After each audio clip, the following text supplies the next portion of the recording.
بسم الله والصلاة والسلام على رسول الله. اللهم صل وسلم وبارك على سيدنا محمد. اخواتي المتابعين الكرام، يا زمالك حرام حرام، يا لعيبة الزمالك حسوا بالجمهور، يا مجلس إدارة الزمالك حس بجمهور الزمالك. ما كنت تعتذر، خفت عن مليون جنيه. يعني القصة كلها إن الزمالك مجلس إدارة يسلم اللعيبة عشان خاطر مليون جنيه غرامة مش عايز يدفعها. اللعيبة ميتة، اللعيبه مش قادره، اللعيبه في رمله في رجليها.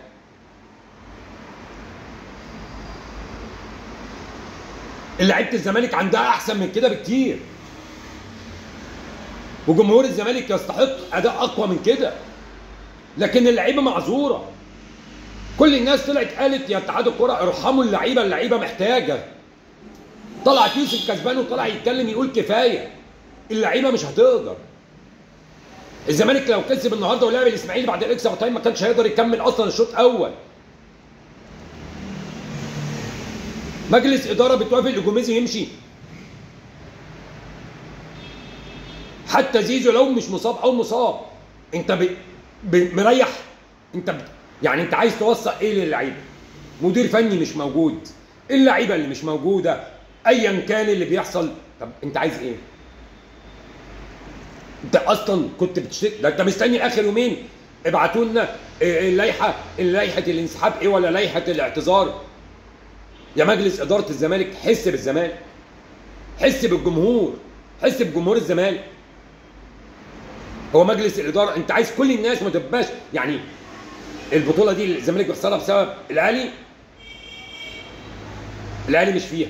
نطلع لك بيراميدز، نطلع لك الفرق عشان الزمالك ياخد البطوله، نطلع لك الرجاء والوداد والترجي وكله عشان تاخد افريقيا وتاخد الكونفدراليه. يعني انت عايز كل الناس تعتذر، عايز خالد ابو طيب يتنازل، عايز كل المشاكل، عايز زيزو يتنازل، اشرف بن شرقي يتنازل، الاهلي وبيراميدز يعتذروا ويتنازلوا ويطلعوا بره مصر خالص عشان البطولات ترجع للزمالك.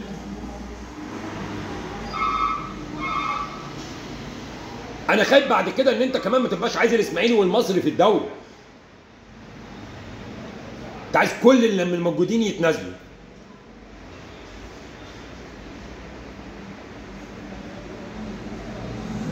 انا صعبان عليا جمهور الزمالك العظيم. جمهور الزمالك يستحق اقوى من كده.